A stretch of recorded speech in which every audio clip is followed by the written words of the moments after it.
देख रहे हैं 07 टाइम स्टोरी। आज की स्टोरी का नाम है रूम नंबर 13।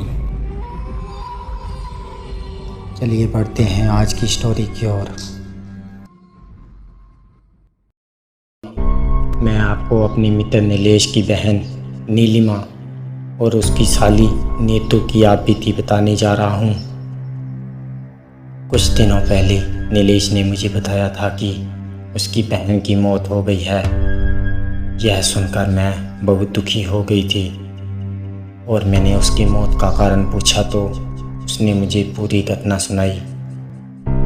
उसने कहा कुछ दिनों पहले नीलेश उसकी बहन नीलिमा और उसकी साली के साथ घूमने गए थे। नीलेश की बहन और नीतू दोनों बहुत अच्छे दोस्त थे। घर लौटते वक्त काफ़ी रात हो गई थी। रास्ते में उसकी बहन की तबीयत भी ख़राब हो गई थी। उसे काफ़ी ठंड लग रही थी। हमारा घर भी 100 किलोमीटर दूरी पर था। रास्ते में कोई भी रुकने की जगह नहीं मिली, पर थोड़ी देर चलने के बाद हमें एक होटल दिखाई दिया। तो नीतू ने होटल में रुककर उसकी बहन को आराम देने को कहा। उस होटल के काउंटर पर हमने जब रूम के लिए पूछा तो उसने बताया कि सभी रूम खाली नहीं हैं, क्योंकि इस सुनसान रास्ते पर एक ही होटल था। लेकिन तभी होटल के मैनेजर ने बताया कि एक रूम खाली है। नीतू ने पूछा कौन सा रूम, तो होटल मैनेजर ने कहा रूम नंबर 13। हमने उस समय अंधविश्वासी बातों को न सोचकर रूम ले लिया।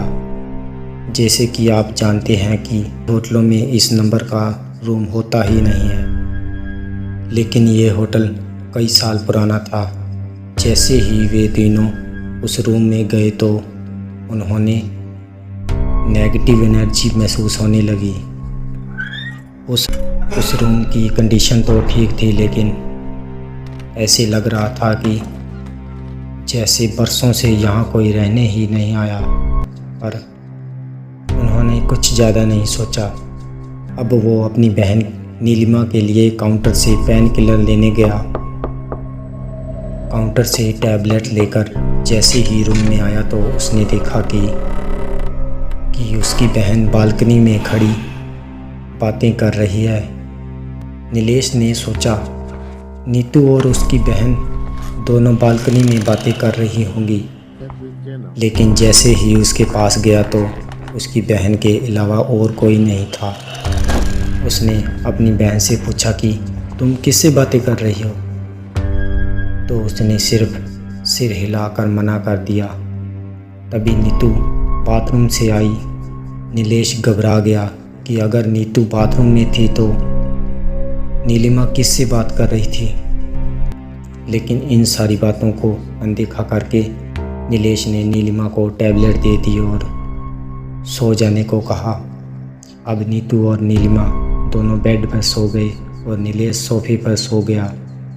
सुबह जब क्लीनर्स कमरे की सफाई करने आया तो दरवाज़ा खुला था और वो जब अंदर आया तो उसने देखा कि कमरे में चारों तरफ खून ही खून था और नीलिमा मर चुकी थी। क्लीनर ज़ोर से चिल्लाया तो मेरी नींद खुल गई और मैंने देखा कि नीलिमा की मौत हो चुकी थी और नीतू बेहोश पड़ी हुई थी।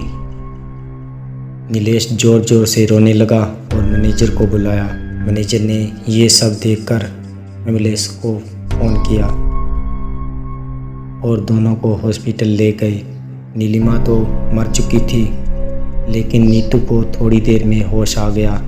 जैसे ही नीतू को होश आया तो उसके पीछे उसकी बहन की आत्मा खड़ी हुई थी, जो उससे बोल रही थी कि तूने मुझे मार डाला। यह कहकर वो गायब हो गई और नीलिमा काफ़ी बुरी तरह से डर गई। अब नीलेश ने नीतू से सारी घटना पूछी तो उसने बताया कि रात को जब मैं पानी पीने उठी तो उसने देखा कि नीतू फिर से बालकनी में बैठी हुई थी और कुछ बड़बड़ा रही थी और मैं जैसे ही उसके पास गई और उससे पूछा कि यहाँ क्या कर रही हो, तो उसने मुझे ज़ोर से धक्का दे दिया और मेरा सर दीवार से टकरा गया और मैं बेहोश हो गई। इसके अलावा मुझे कुछ याद नहीं है। अगले ही दिन नीतू हॉस्पिटल से छूटी तो नीलेश के साथ उस होटल में गई और उसने काउंटर पर मैनेजर से बात करने को कहा तो उसने बताया कि उसकी घटना के दूसरे दिन मैनेजर की मौत हो गई थी। ये बात सुनकर वे दोनों शॉक हो गए।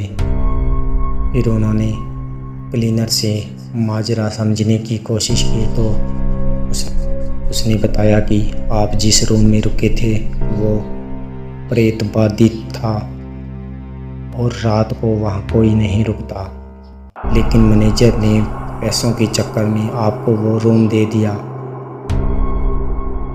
इस रूम में पहले भी 2 मौतें हो चुकी हैं। अब सारी बात नीलेश को समझ में आ गई थी। इस घटना के बाद नीलेश काफ़ी सदमे में चला गया और कभी किसी होटल में नहीं रुका। दोस्तों, अगर आपको यह कहानी पसंद आई तो हमारे चैनल को सब्सक्राइब ज़रूर करें।